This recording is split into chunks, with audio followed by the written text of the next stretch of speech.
The following talk was given at the Insight Meditation Center in Redwood City, California. Please visit our website at audiodharma.org. So, good evening everyone, and welcome back to our last class. And I thought it would be good to start again with any questions you might have, or mostly questions or reports with how it's going with your practice. And anything you'd like me to address today?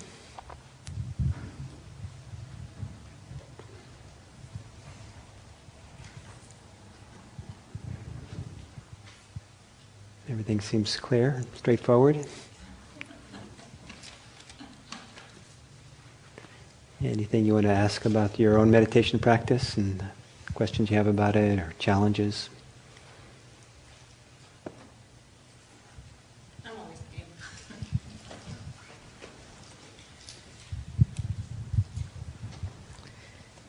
Just when we get the hang of the microphone, the class will be over. So I don't know how to articulate this challenge, but for some reason this week I found it actually just harder than usual to simply sit down and do it. And I'm not sure why. And I guess my question then is, when that happens, is there a way to figure out what's blocking, or is there a way of approaching it, or is the solution just do it anyway? I mean, if I could just do it anyway, then I would just do it. Mm-hmm. Right. But I'm sure there's some reason, something in my head that's making me hesitate, and I don't know how to find it. Good. It's a great question, and it's well worth investigating the blocks to meditation practice, what gets in the way. And there's a whole range of things that could be the cause. Some of it has to do with laziness. It just takes a little bit extra effort. We're busy. We're doing all our stuff in our life. Other things seem compelling for whatever reason. And it's hard to kind of interrupt the flow of all the compelling activities, to step out of it and do something as nothing as meditating. And so sometimes it's laziness, sometimes it's the attraction of everything else. It's hard. Sometimes it's the compelling nature of everything else. There's fear. I have to do a lot of stuff, and the fear drives us to keep going, and not stopping. It could be desire. You want something and really want, and we don't want to stop and meditate. Sometimes it has to do with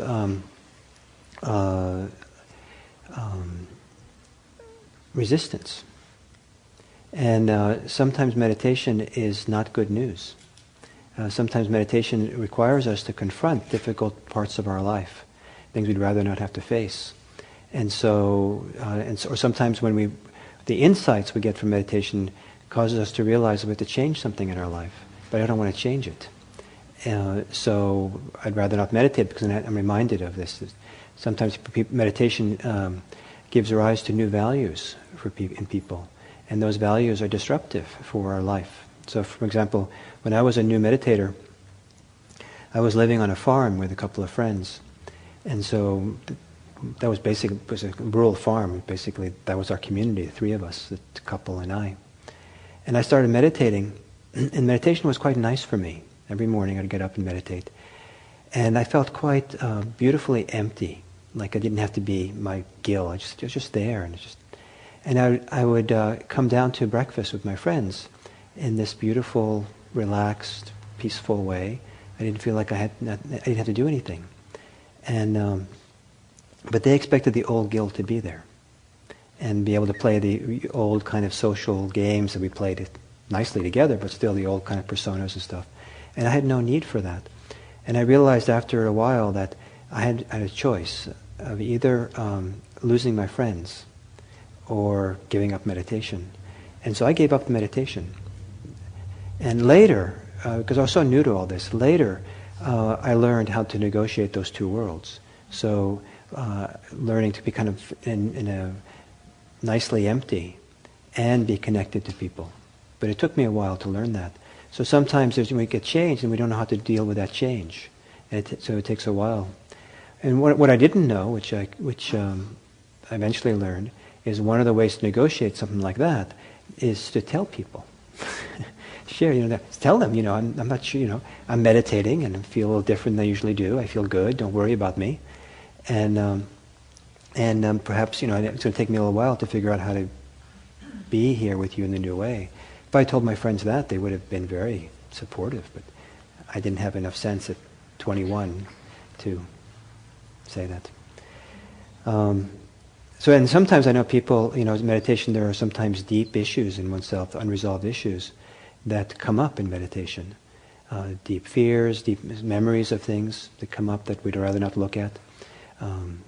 Ethical transgressions we wish we had forgotten, that we were reminded because somehow things... And so then there's a desire not to meditate. Some people don't want to meditate because the mind is quite powerful to keep us distracted. And so we're always trying to come back and be present, but the mind keeps taking us away.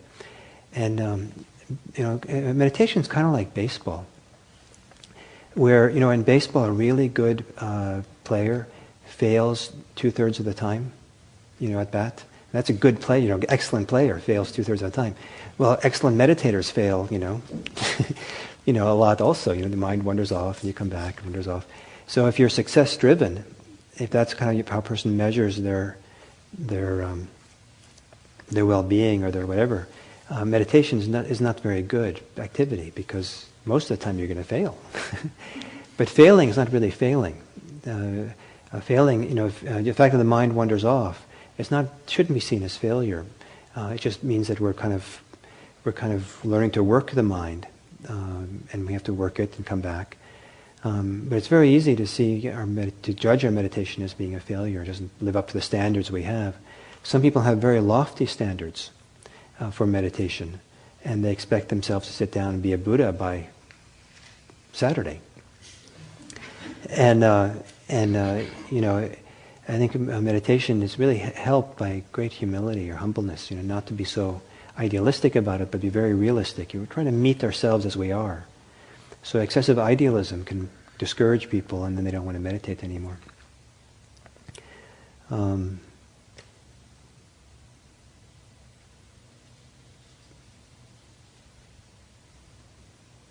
So those are some ideas. Do any of those speak to you? Or are they... Well, yes, and all of them in some way, of course, at different times. But I think in this case, it's definitely something, an aversion about wanting to sit down, and I haven't yet realized what I'm trying to avoid specifically. Yeah. But probably there's just something there that I don't want to take the time to be aware of yet. Yeah. So you could sit down and with that as the task, to look at that. And if meditation is, you can't get to meditate, go sit in a quiet chair in the corner of your house. It's okay. I don't want to meditate. Let me just sit down quietly now and really look at, or go for a walk around the block. And let me just kind of hang with this feeling. And maybe rather than think about it, another approach is to feel your way into it. So if there's aversion or resistance or something, feel your way into the body, into what the resistance and aversion feels like in your body. Just feel your way like you're feeling your way in the dark, and really get close to it, and then it might speak to you. Then it might show itself to you. Thank you. Thank you. Yes, please. So I know the reason that I think I know the reason why I don't meditate in my house. The only time I ever meditate is when I come here. And it's fear. The only place I think in my house that I think would be safe to meditate is in the bathroom. It's 5x7. You can close the door, and it's a small enclosed space. There's too much space in my house to close my eyes and feel safe. But I feel safe around other people. So somehow, but you're alone in your house? Yes. So somehow the alone space, the solitude. So that's something really, I think, significant for you to practice with and work with. And certainly it's fine to meditate in your bathroom. But I think it's weird to be afraid to meditate in your own house. No, in meditation circles like this kind of circle here, nothing is weird. Okay. it's not helpful even to see it as weird. It's how I am. It's what's going on with me. And the task in meditation is to meet yourself as you are. And that's a great understanding. I commend you, seriously. That is really great that you see it. And now, having seen it, your task is to somehow work with that. And how to work with it is your task. Some people would choose to choose the most scary place in the whole house and sit down there and sit for 40 minutes or half an hour, and even if you break out into a sweat, and I'm just going to deal with this. That some people would take that approach. Some people, that's the completely wrong approach. Some people would be, I'm going to learn to meditate in my bathroom with the door locked. And then after a week, maybe I can sit in my bathroom and unlock the door. And then after another week, what I'll do is I'll open the door slightly. And after another month or two, I'll open the bathroom door completely. And then maybe I'll meditate in the hallway.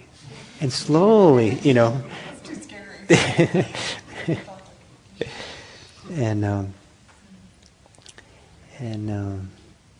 But exploring a little bit outside of meditation, inside meditation, a little bit this whole terrain of fear.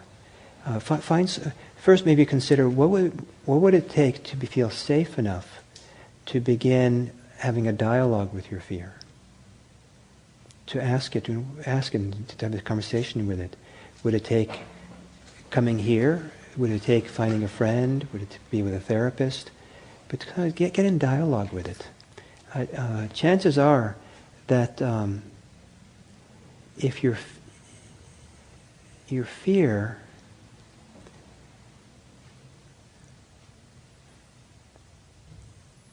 is not helped by you being afraid of it.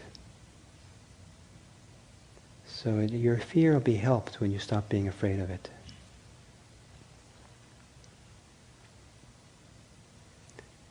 Yeah, here, please. Right behind you, the mic. Okay. I have a problem of sort of not being afraid or anything. I have a problem of the more I meditate, the less need I have to be with other people. I don't know. I became like almost antisocial. From meditation, or just from life? Just for other people, being with other people, doing things. I'm becoming like a hermit. Okay. So. Is there a problem with that? Well, when I'm not sort of meditating, and my friends kind of stopped calling me friend, just like people, because I don't bring myself out. And what's the problem with that? What's the problem you've seen around that? Well, that seemed to be abnormal. Oh, it's just an idea that it's abnormal. Yeah. But if you put aside the idea that it's abnormal, I'm perfectly happy. And are some of your friends and family complaining? Well, yes. Just this week, one of my friends called and says, "What's going on? We never see you anymore. Uh-huh. You never call or anything." And I kind of don't know what to say. Just, I don't need you anymore. So I don't know what's happening with you, but I can say a few things. One is that some problems that people have in life, the problem is not with the issue. The problem is the interpretation of the issue. The ideas, the judgments we have about it. So it sounds like in and of itself, you have no trouble. But it's the ideas that you should be different, which is causing you some distress. So that's an important difference. And then you can, so the issue maybe is not so much your desire to be alone, but the issue is the judgments you have about that, the worries you have about that. The other thing is that human beings go through phases. And people who are on a spiritual path go through phases, and their life changes over time. Different phases call for different things, and it's completely healthy to go through phases of being much more solitary and being much more social, and going back and forth.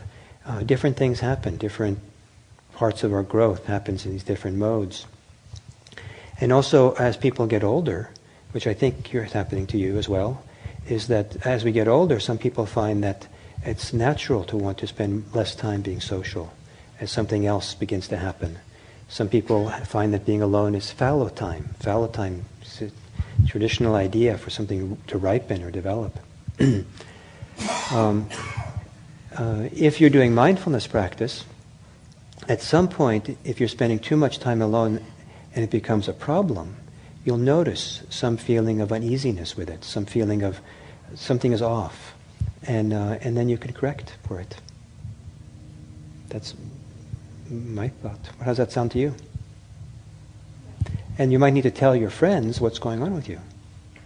You might, put it in a little lofty language for them and say, this is your spiritual, you're going through your spiritual phase. And then, okay. There was a great story of a man who came, older man who came to IMC some years ago. And he came and did an intro class and was practicing here for a year or so. And then he came and told me that his kids were really worried. Came to him and said they were really worried about him. Said, "Are you okay? Are you some kind of illness? Something serious going on with you? And maybe you should see a doctor or something." And the story was that he had spent his whole life being nervous, and always kind of a nervous guy. And that's how his kids always knew him as a nervous guy, right? They grew up with him that way. And after a year of meditation, he stopped being nervous. And it disoriented the family. What's wrong with that? Yes? Can you wait for the mic, please?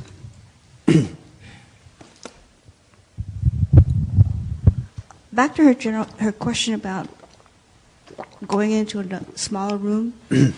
Is there a general problem with people who have to go into a smaller room, or it's just one-to-one? Is there a problem with it? Well, like you're afraid the world's going to come in? I mean, is that why they go into such a small space? Well, she said she feels safe that way. So safety is safety. So it varies from person to person. I wouldn't want to generalize. And I also wouldn't want to start with the assumption that it's a problem. It just... I wouldn't start the assumption it's a problem, even for her. But she's concerned, and she has fear she's trying to deal with. But I just want to make the point that generally in mindfulness practice, we would say that the idea that things are a problem is a secondary abstraction, and we're more interested in actually not so much having that judgment it's a problem. What is it? And really kind of connect more deeply.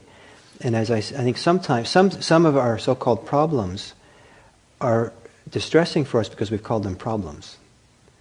And there might be something that needs to be addressed, something needs to be changed, but to call it a problem, there's a lot of things which our society calls problems maybe shouldn't be problems.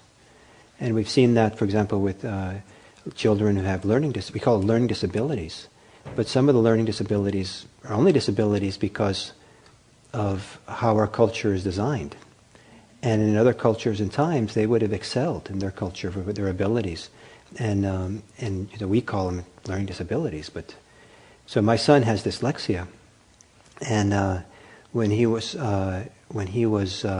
we studied the issue when he was young, and then told him that he has dyslexia, he didn't realize it himself. He was told that he had a gift. And then he did this dyslexia program where they treated it as a gift, the special ability he had, and there was this really cool guy who had dyslexia, who was his teacher, and he thought he was like his hero. My son, it's a great, cool guy. So, was dyslexia a gift or is it a problem? It was my son's case was more useful for him to think that he had a gift when he was 7 years old than that he had a problem. So this idea of problems, we all got problems. Or we have no problems. Which would you rather have it be? There's no problems, but things we have to be mindful of and learn about and try to address.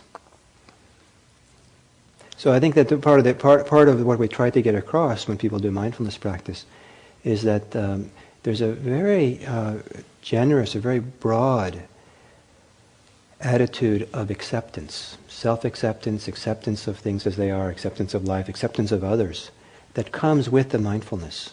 And we're not here to add these judgments and ideas and interpretations on top, but to meet life as it actually is, and to be very accepting of it. It doesn't mean that we accept things that should not be accepted, violence and people treating each other badly or whatever. But even when there's people, there's a kind of an open heart, an open, accepting kind of open-heartedness that's part of the mindfulness, rather than seeing things as problems or wrong. And so people have all kinds of unique situations, and everyone's unique. And you could say everyone's weird, except for you. Everyone's odd. Or no one's odd. It's just people are what they are. It's okay to be who we are. And so it's part of the beauty of this is we sit down to meditate. We're here to kind of really connect and allow for who we are, and then work with that and find and discover that's workable. It's something that we can work with and work through and find some freedom from and with. So the fact that someone says that they're afraid of something, my first response to someone who says that is, or my first feeling is, I'm impressed that they know that part of themselves. This is really great. They recognize this and see it. And that's the beginning. That's part of that, Okay, so let's do it. So let's do a meditation. And as an introduction to this meditation, I'd like to say that in Buddhism, mindfulness has is seen sometimes as a faculty meaning a capacity, a functioning of the mind that we can activate and use. So it's a faculty that we can use. And it's also a power. If that faculty is used, and used on a regular basis, then at some point it becomes a power that we carry with us, a strength that we carry with us. So rather, it's the faculty is a very meaningful faculty and useful faculty. We can call on it and use it whenever we can, whenever it's useful. But as we use it more and more, it begins to develop, just like a muscle would develop. And so after a while it becomes like a strength or a power that we don't have to call upon to use, but it's just there. It just kind of follows us along. Becomes like a companion or a force that's here with us. Some of you probably had the experience maybe of exercising and somehow feeling good exercise, and when the exercise program is over, you feel this kind of power, strength coursing through you. You feel kind of more buoyant and alive, and you feel this force almost, force field, I don't know. And so as we do the mindfulness and get into it and develop it more and more, we start noticing that it's not just a faculty that we activate, but it's a force or a power that supports us, carries us along. So take a comfortable and alert posture. If you're tired and you feel like what you most want to do is to collapse, it might actually be more useful for you to sit up straighter. And gently close your eyes.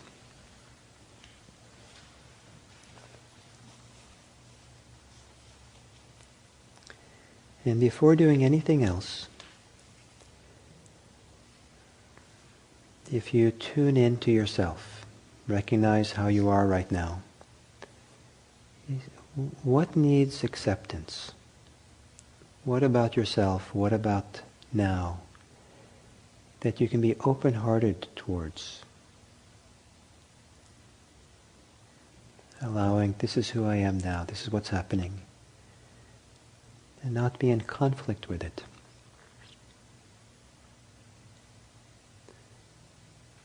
Allow it to be.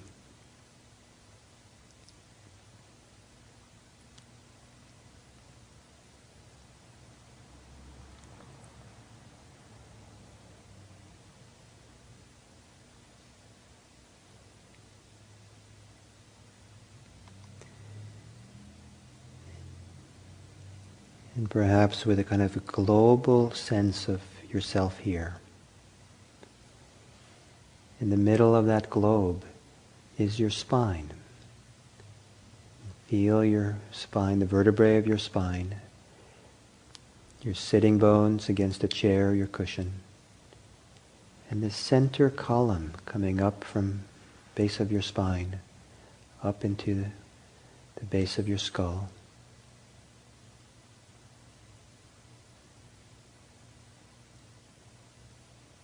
And perhaps you can feel what happens in your spine as you breathe. The movement, the oscillation.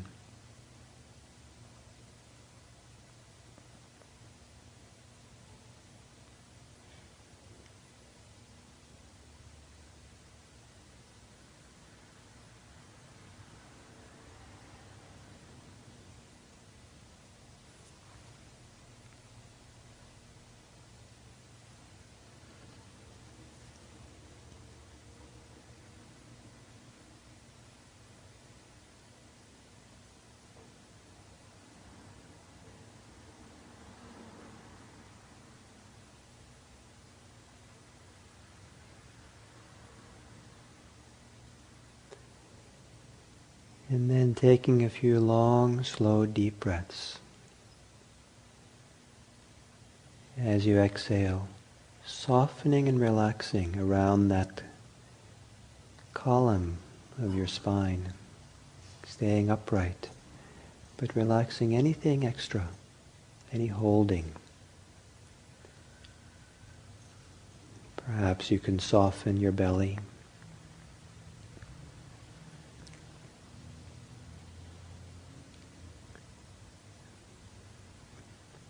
Perhaps soften the muscles of your chest.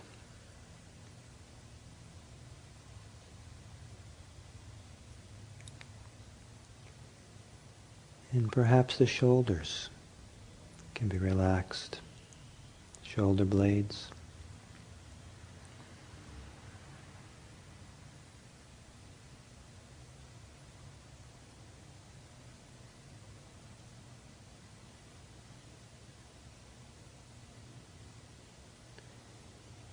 And then noticing the muscles of your face,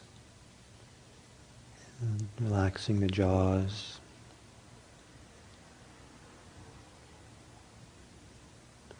letting the flesh and muscles of your face fall away from the bones.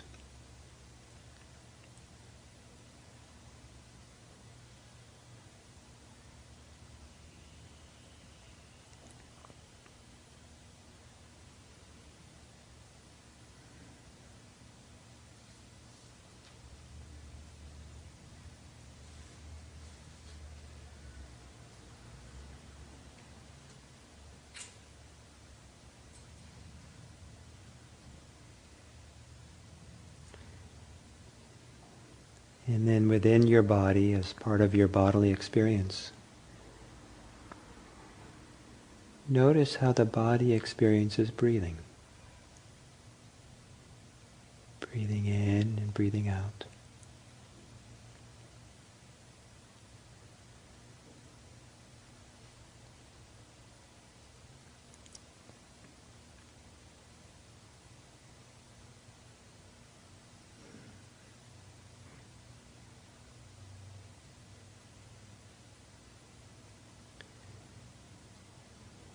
There's your breathing, the experience of breathing.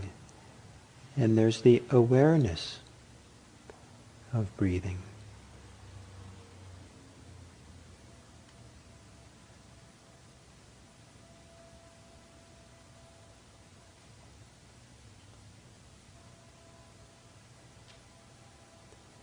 Your awareness meets your breathing, and awareness of breathing occurs.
Stay with the knowing of what's happening.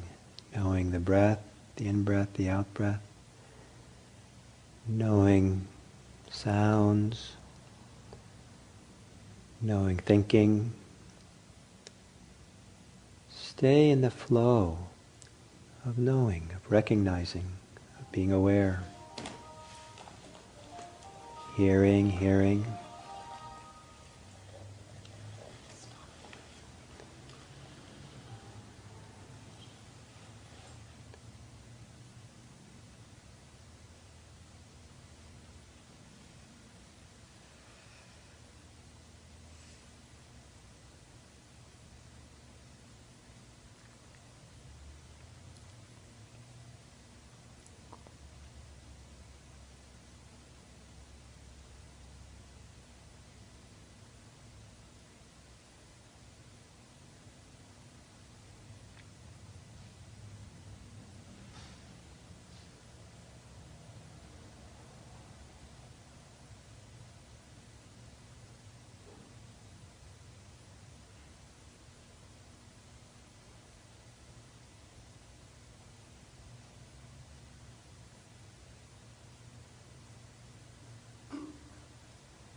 In order for your awareness to be all-encompassing, what is it that you might be ignoring? What is it that might need to be accepted?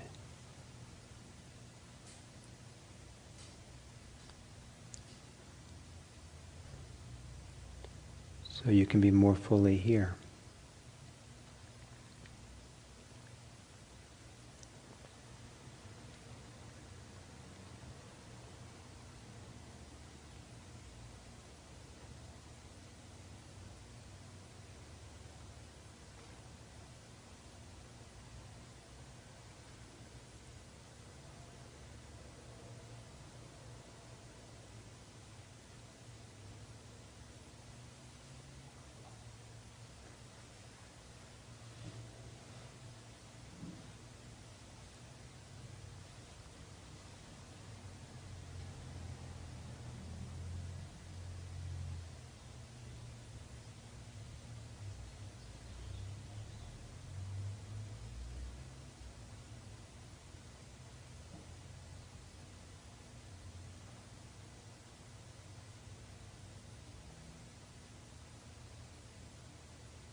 Mindfulness practice is supported by trusting the mindfulness, by trusting that all you need to do is to know what is happening right now. Don't have to think about it or figure anything out or think about anything else. Staying with the simplicity of just knowing this, what's happening now, this breath, the sound, the sensation, this thought, clearly knowing it, acknowledging it.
And whatever it is you're mindful of at any given moment, be mindful of it. Know it's there, recognize it, and let yourself register more fully the experience.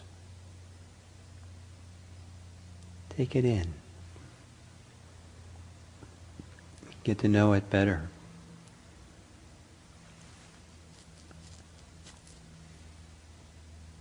Doesn't mean that you linger for a long time necessarily, but each thing gets its due attention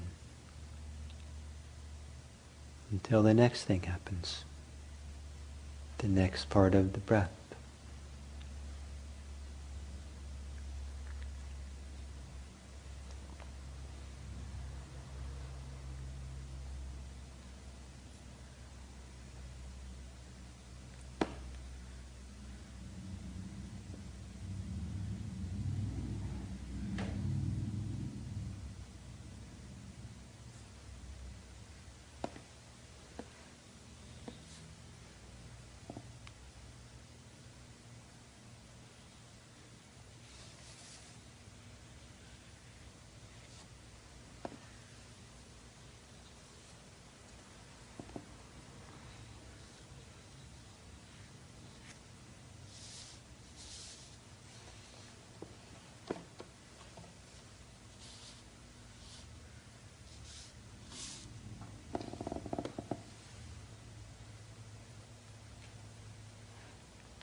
So it's a beautiful thing when mindfulness becomes a power or strength that we carry with us, or it carries us along.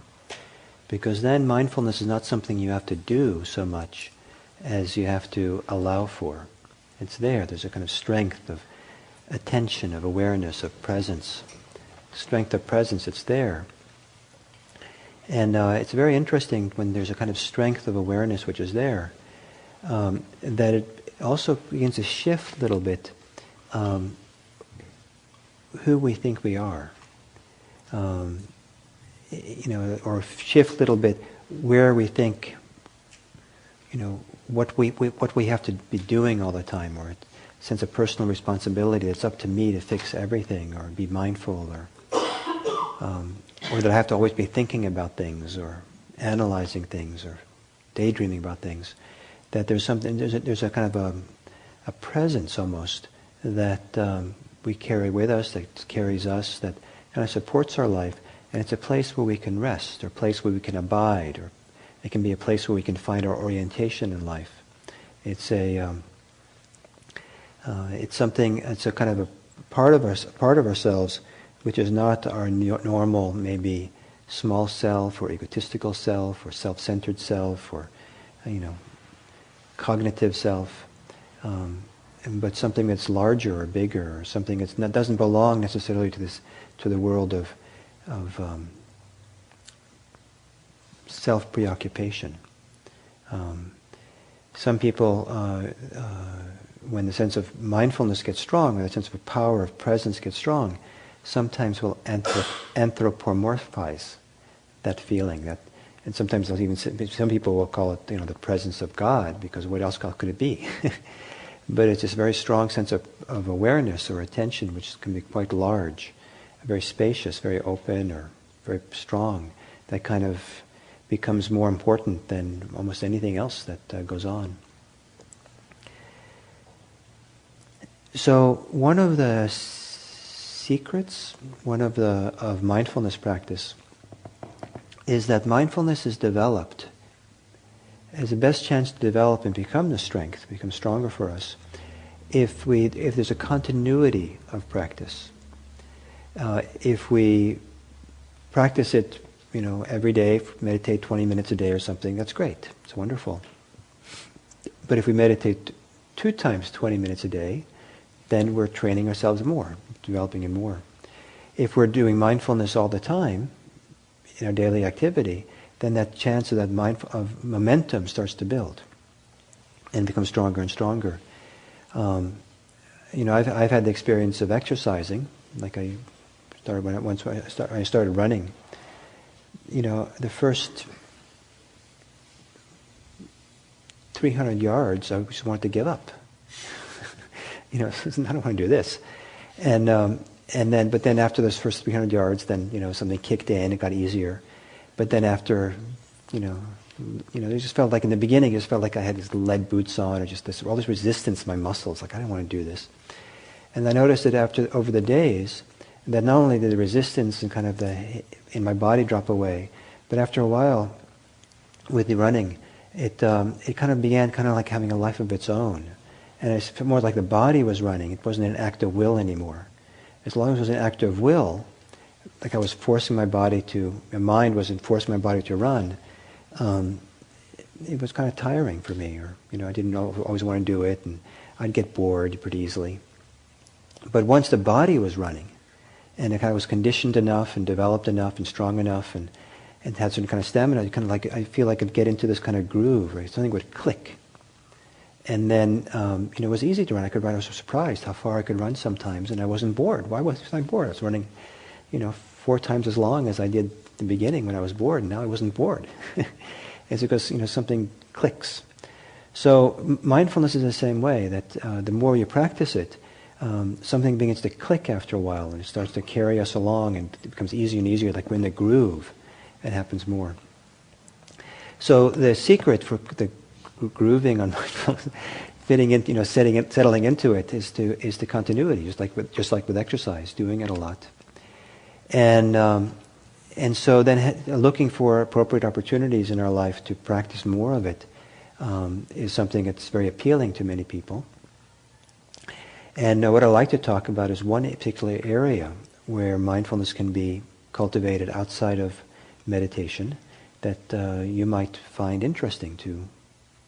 And that is with walking. When you walk.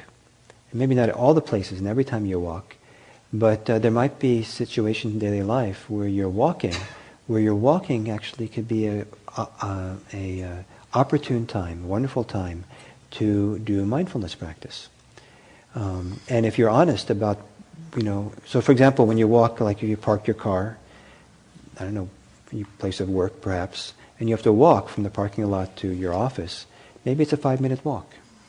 And that 5-minute walk could be a period of walking meditation.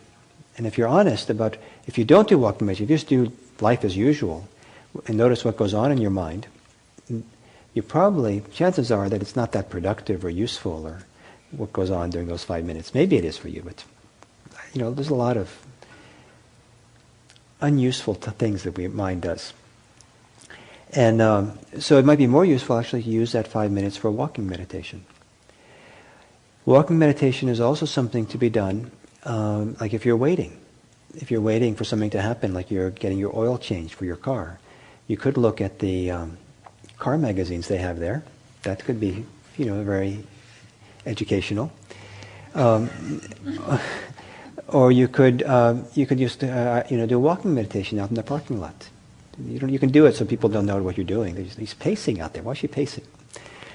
And it might be it might be qualitatively 10 minutes in the oil change parking lot might be as meaningful as 10 minutes of meditating at home. You can really get still and concentrated and centered and present in a very nice way. Walking meditation is a big part of our mindfulness tradition. It's mostly associated with, our tradition is mostly associated with sitting meditation, and that's mostly what we emphasize here in IMC. And however, what's often not kind of made more public is that walking meditation is really a big deal in our tradition, and especially if you go on retreats. Our meditation retreats, we do equal amount of time for walking meditation as we do sitting meditation. Some people, they find that walking meditation works better for them for cultivating mindfulness than sitting meditation. Or certain times of life, it's much better to go do walking meditation. Sometimes there's a lot of energy, emotional energy, a lot of turmoil in our life. Sometimes it's, sit down to meditate and we're kind of just caught up in that turmoil and all the energy. But if you do walking meditation, there's something about the walking which kind of holds the energy, or holds the strong feelings or emotions or whatever in a much nicer way, that it's possible to get centered more easily perhaps than sitting. Walking meditation is a wonderful thing to do as a complement to sitting meditation. If you want to have a longer period of mindfulness session, like say you sit at home for 30 minutes, and you feel like that's all the length of time that your knees can handle. I can't do more than 30 minutes, but I like to be able to meditate more. Then you can do that. More can be in the form of walking meditation. Spares your knees, perhaps, and gives you a chance to do a longer period of meditation. There's a famous story in our Vipassana tradition. I hope I didn't tell you guys this, but I told this before, of a woman who had 4 children who had gone on a meditation retreat. At the end of the retreat, the teacher said to her something like, well, when you get home, it's really important to meditate every day. Spend 45 minutes meditating every day, whatever. And she went up to him and said, I can't do that. It's impossible. He said, of course it's possible. Everyone should be able to carve out, a period of time, meditate in the morning. You don't understand. It's not possible. And then she had enough wherewithal. She invited him to come and live with her for a week or something. And she was a single mom with 4 kids. And after a day or two of kind of following her around, he said, you're right. You can't meditate.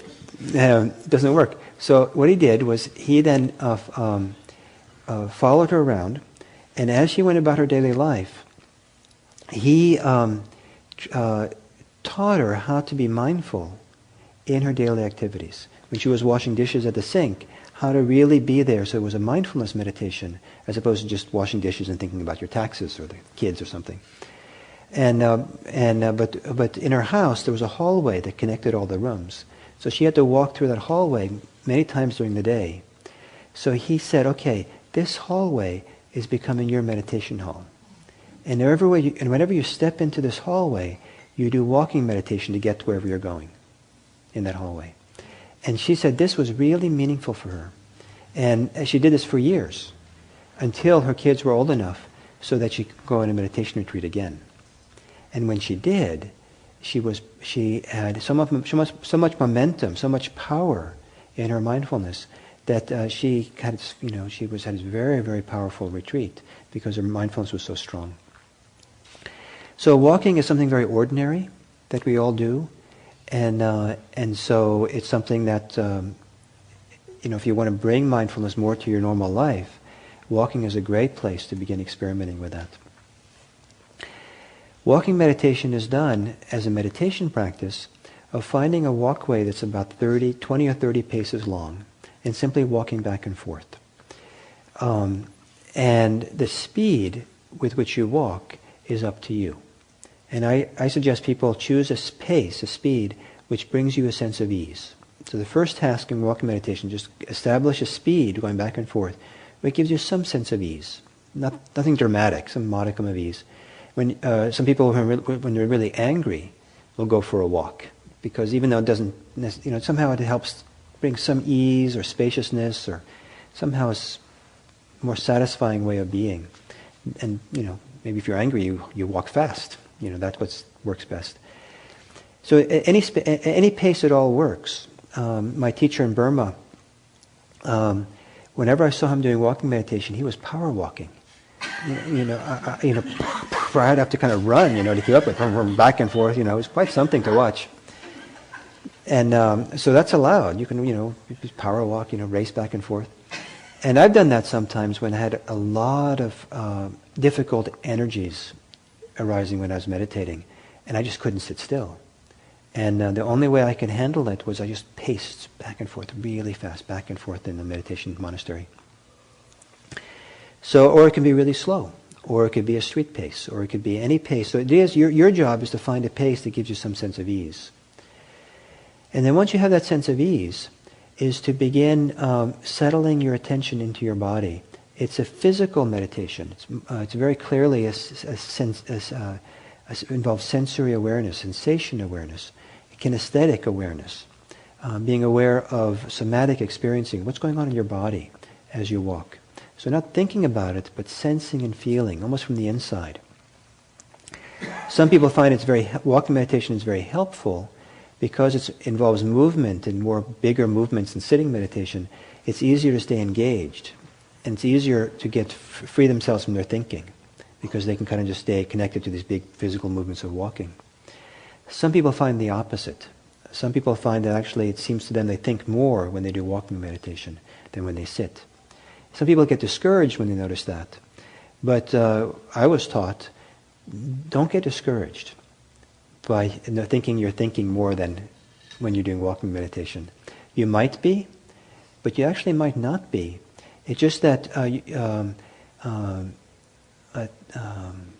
sometimes when you sit meditate and have your eyes closed, there's less time, chronological or chronic time reference points that you have. And so it might seem that there's long spaces between your thoughts, or your thoughts are more spread out, or you're not thinking quite as much. But when you're walking and you have this, one step after the other, there's more of a reference point to notice how often you're thinking. And so you actually might not be thinking any faster or more often in walking meditation than in sitting, but somehow we think we are. So our sensory apparatus is not always accurate. So it is to walk back and forth, and then drop the attention into the legs, in legs and the feet as you walk, the lower legs. In sitting meditation, the primary kind of center of gravity of attention is where we pay attention is the breath, the alternating sensations of breathing. It's easier to keep the attention present and centered on something that's moving and has a rhythm to it or alternation with it. So breathing in and breathing out has that alternation. And so it's easier that way than something that's fixed, unmoving. So in walking meditation, the thing that's alternating is the feet as they walk. And so generally we pay attention to the foot that's doing the stepping and feeling the sensations there, what goes on in that foot. So as the foot leaves the ground, you feel the tightening perhaps of the calf muscles, or You feel the lightening or the stretching of the tendons, maybe in the back of your soles of your feet. You feel the lightening of the foot. And then as you move the foot forward and put it down again, you might feel a different kind of lightening. You feel the contact with the ground. You feel the increasing heaviness as your weight gets shifted over onto your forward foot, and the hardness against the floor. There's a variety of things you feel there. And the idea is just to kind of very, very nicely stay present for the sensations. Some people complain that walking meditation is too pedestrian. It's it's not so spiritual. I mean, the word spiritual has the word breath in it, like respire. And so the breath is spiritual, and people give great talks about how wonderful the breath is, and people feel like, oh, I'm doing something spiritual. But then the teacher tells you to pay attention to your feet, the dirty soles of your feet, and there's nothing spiritual about my feet. What's going on here? What's spiritual in Buddhism, if you use that language, is not the object of attention, what you're paying attention to, but it's the act of attention. It doesn't really matter what you're paying attention to. And so what we're using now is we're just using the feet and the legs as the object for the paying of attention, of giving of attention. And then using that alternation and regularity of the feet's walking as a place to strengthen, develop our ability to stay present and to see what's going on. You might say, well, it's pretty boring to look at my feet stepping. It's just these silly sensations. At least when I'm meditating, I'm aware of all kinds of my thoughts, my feelings, and this and that, and it's very exciting in there. But just my feet, as we enter into the world of sensations, have to enter into one activity like walking, and our tendency to be distracted or caught up in other things or falls away, and just really right there. Full presence for anything is extremely pleasant, very, very satisfying. It becomes kind of compelling in its own right. And you would be amazed how amazingly compelling and interesting the sensations of your feet are when you're concentrated. And it's interesting not so much because in and of itself, but because the concentrated state that arises from that full engagement, that concentrated state is so compelling, has a wonderful feeling. The sense of power or strength that comes along is very, very compelling. So if we keep judging what we're looking at, the object of attention, like the sensations in the feet, oh, this is boring. If you're judging it that way, then you haven't entered into your feet. You haven't given yourself over to really be present.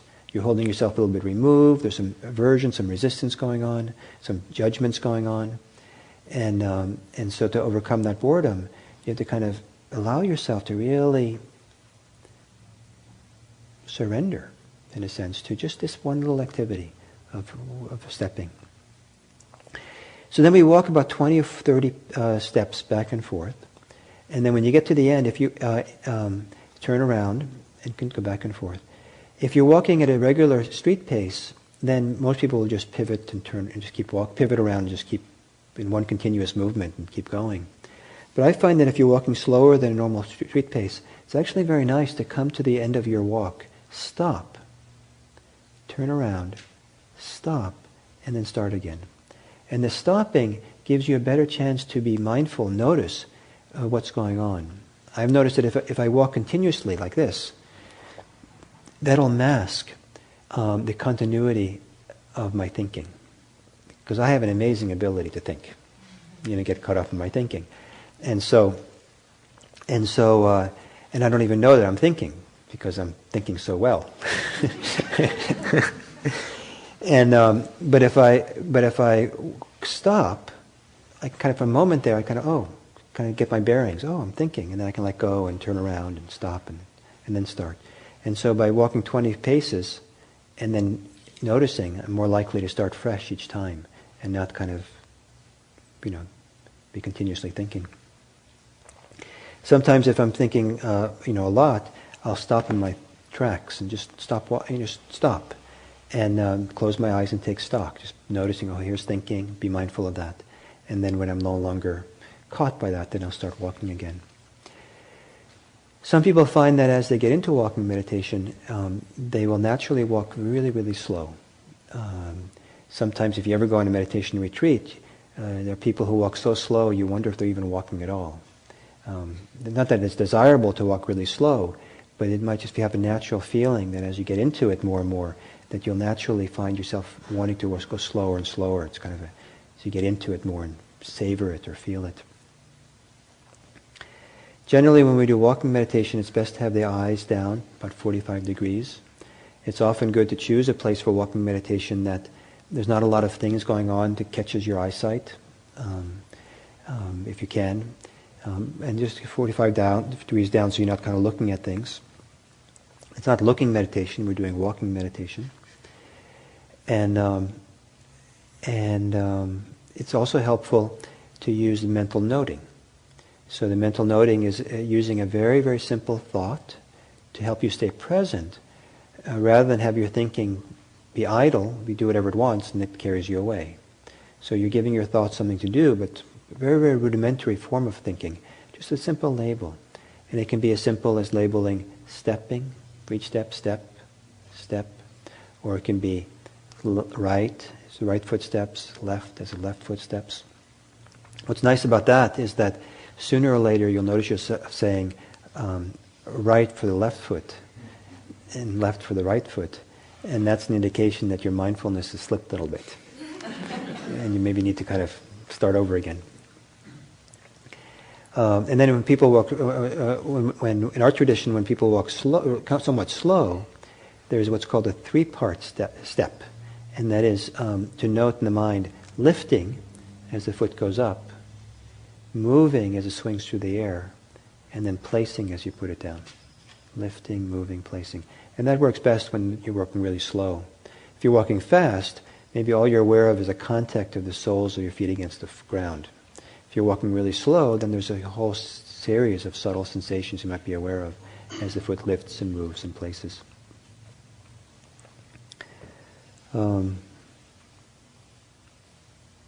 For some people, walking meditation is an acquired taste. It was for me. I didn't really like it for a while, for quite some time, but I did it anyway because I've learned that not liking something is not necessarily a reason not to do it. And so I did it, and after a while, now I love it. Now I think it's a great practice, but it took a while to get it. Some people take to it right away. It's a really great practice to learn to do, whether it comes to you naturally or whether it's something that you need to kind of get a taste for.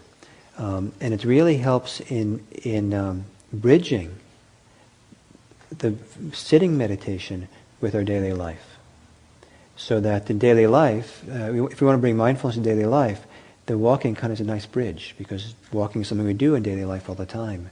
And as you get a sense and get a feeling for walking meditation as a formal practice, then it kind of becomes more natural to kind of begin doing it in daily life. And I've had great meditation walking in city streets. I have have to walk many blocks or something, and I just have gotten into this mode sometimes. I just I'm going to do this as a walking meditation, and felt very, very present, calm, connected, mindful. It was a beautiful feeling, and arrived wherever I was going feeling much better than if I had just let my mind be normal or whatever, just whatever it does in its machinations. So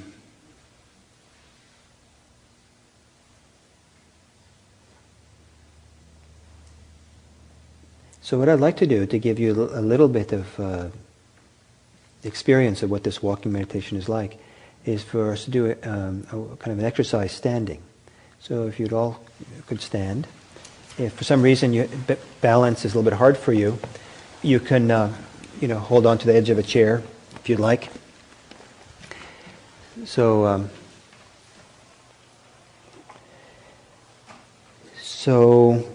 what you want to have is a little bit of space in front of you, so you can take a couple of steps. So if you're in the back row of the chairs, maybe you want to move out or You can be sideways, walk sideways, or something, so that back there. So, and so have your feet, kind of under your shoulders there, and then feel the contact of the soles of your feet with the floor.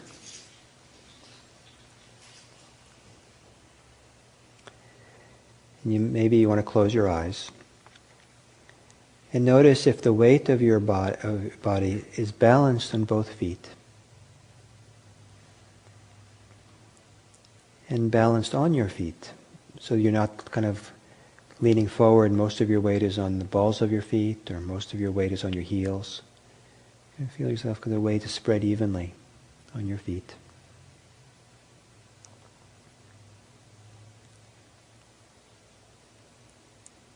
And if you want, you can open your eyes. Then now, staying as you are, put your attention into your left foot. Just feel your left foot. And then notice how the sensations of your left foot change as you slowly shift most of your weight onto your left foot.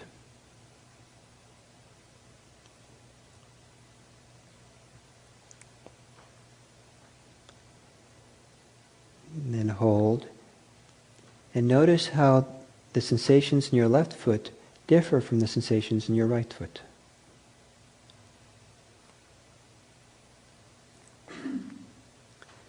So staying as you are, only shift your attention to your right foot. And with your attention on your right foot, slowly shift your weight now over onto your right foot. Noticing the changes in your foot and your lower leg.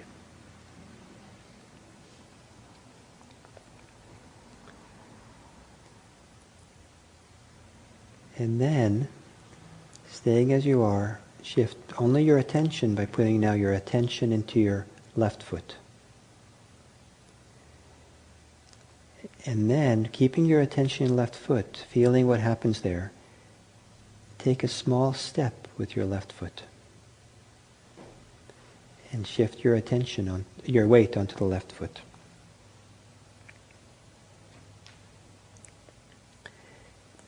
And then put your attention on your right foot. And then as your right foot steps forward, feel what happens to the right foot. Shifting your weight. And then take your attention to your back foot and noticing how the sensations change as you step forward. Take another step forward.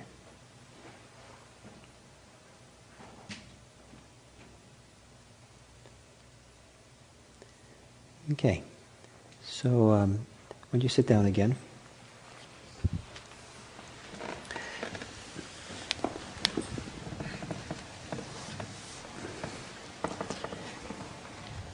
So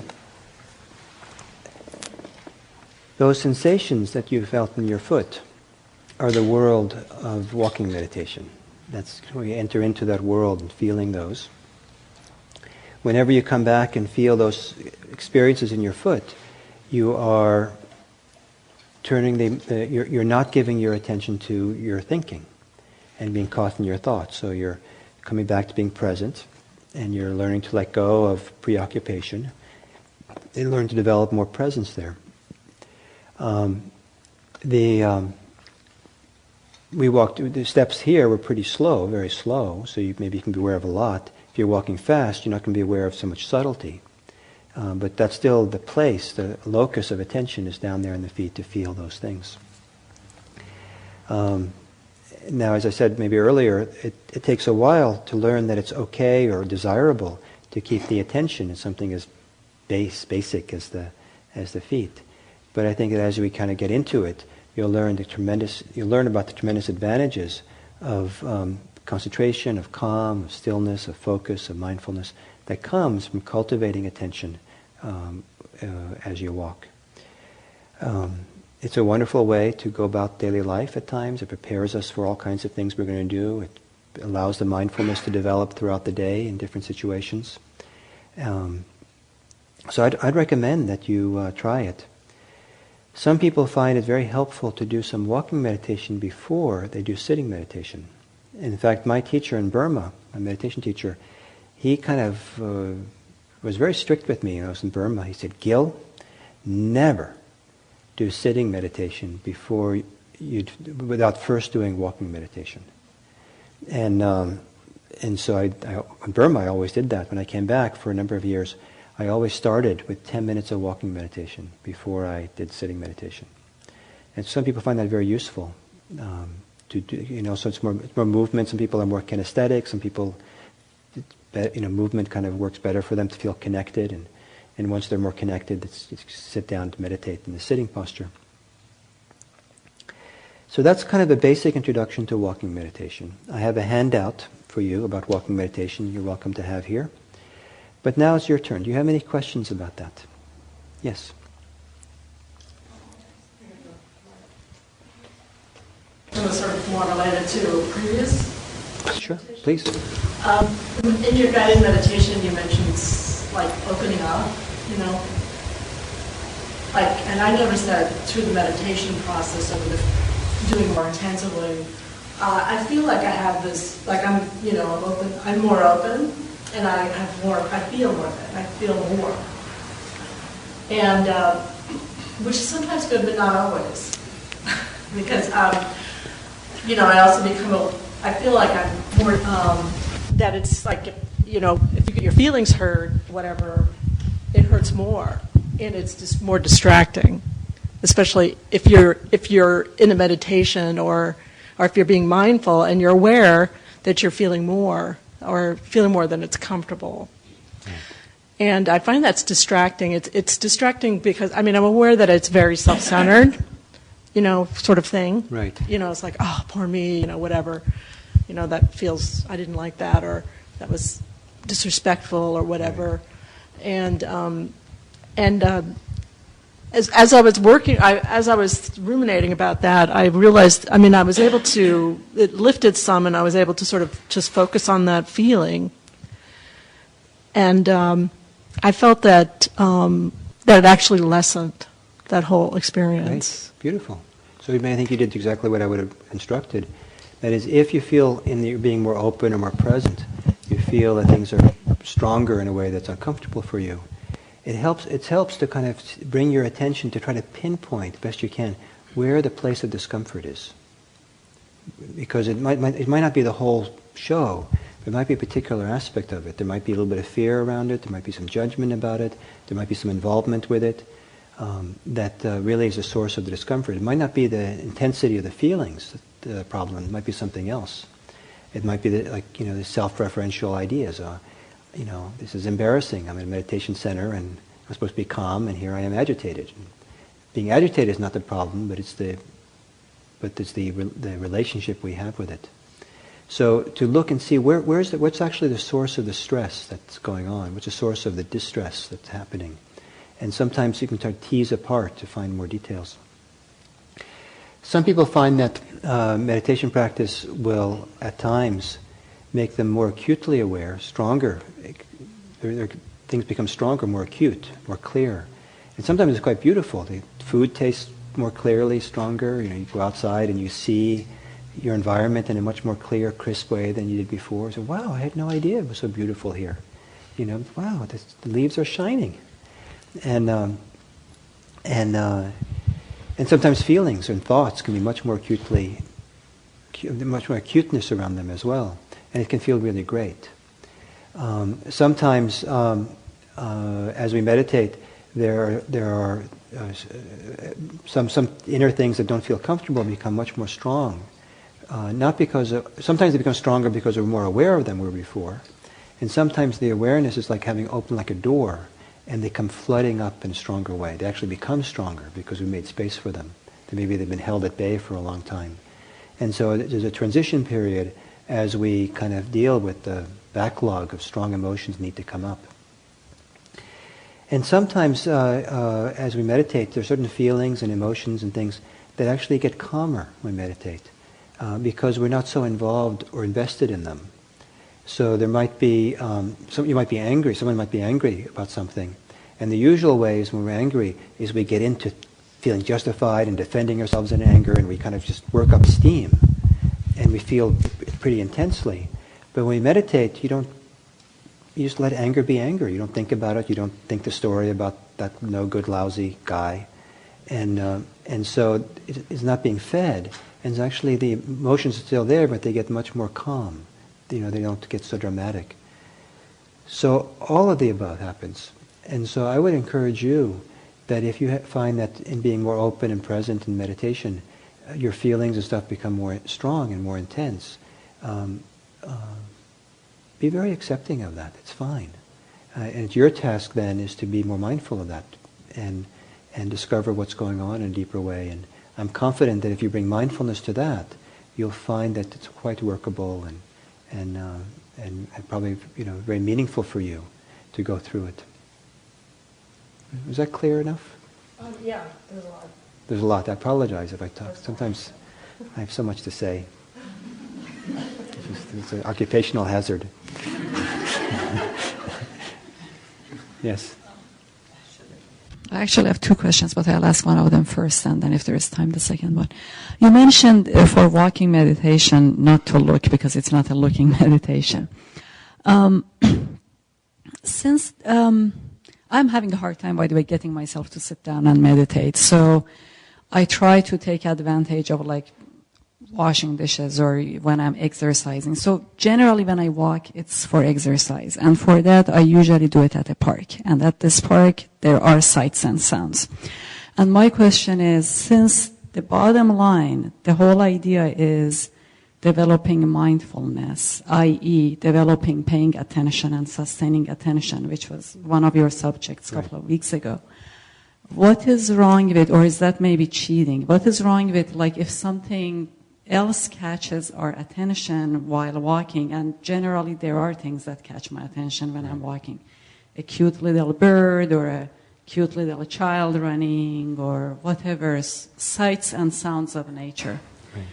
Is it, what's wrong with paying the attention to whatever that is happening, like the bird or the child or the nature, and sustaining the attention on that? Nothing wrong with it at all. I think if you're going to do walking meditation in a park like that, then probably what you should do is walking and looking meditation. Walking and looking. So that is still a meditation? That's not cheating? No. You can do a meditation meditation is basically being present for what your experience is. Exactly. But present in a careful, mindful way. Sure. So if you see something beautiful, a beautiful flower, you still seeing. You're not starting thinking about, how could I cut that flower and bring it home, and that'd be nice, and how would it look in a flower arrangement, and then you're not meditating and being mindful. But just seeing, and feeling the pleasure of it, and seeing. Keep it really simple. So when you're walking in a park, which is can be a busy place, right. If you're trying to kind of stay kind of focused and narrow on just the feet walking, you probably just get uptight. Exactly. And that's not what Buddhism is. The opposite of getting uptight. Yeah. So I would then just relax and just, okay, and I guess I'm doing walking and seeing meditation, or maybe just seeing meditation. Forget about the walking. I don't even label, like if I see like a little animal, a little baby something eating their lunch or dinner, whatever, I just get so absorbed into just watching. I guess that my mind stops even thinking. I'm like, look at Yeah, but then you're not mindful. So if what you want to do, it's a fine thing to do, but if what you want to do is develop mindfulness, you have to have enough presence of mind. So you could say, I know that I know. I'm watching the squirrel, and I know that I'm watching the squirrel. There's that kind of self-reflection, that kind of ability, that level of self-possession or presence of mind, where you know that you're present. Okay. And if you're completely involved in it, and so much so that you kind of 15 minutes later, where am I? What's going on here? That's not meditation. That's not mindfulness. That's being lost. No, I know what I'm doing, actually. I don't get lost. I know what I'm doing, but I just basically try. I actually tell myself, see if you can practice paying attention Great, to beautiful. what's in front of you right now, Beautiful. right here. So that's Beautiful. okay then. Sure, why wouldn't it be? Now, in terms of the leg, with the exercise that we just did, Yeah. which could be, I guess, if there is nothing to catch my attention, if I'm going to be paying attention to the feet. With walking, actually, it's easier to pay attention to one at a time. But Right. like when we were standing for exercise and you said, pay attention to the left or the right, Right. I was having a hard time focusing only on one. As hard as I tried to pay attention to only the right or the left, both of them were catching my attention. That's fine. That's okay. You know, you don't have to. You know, it's best when you do mindfulness meditation to begin with the assumption it's all fine, as opposed to begin with the assumption that there's a right way and I'm doing the wrong way. This is wrong. Just start with this is how it is for me. I'm aware of two things at once. I'm aware of the left and the right foot. But that's how I do it. But the instruction was to pay attention to the right foot. So 70% of my attention is there. 30% is on the right. And that, it'll have to be good enough. I'd be more relaxed about it. Thank you. So it's 9:00. So thank you very much. And if you have any more questions, you're welcome to come up and ask me. And I hope you get a lot of benefit and joy from cultivating and developing mindfulness in your life. Thank you.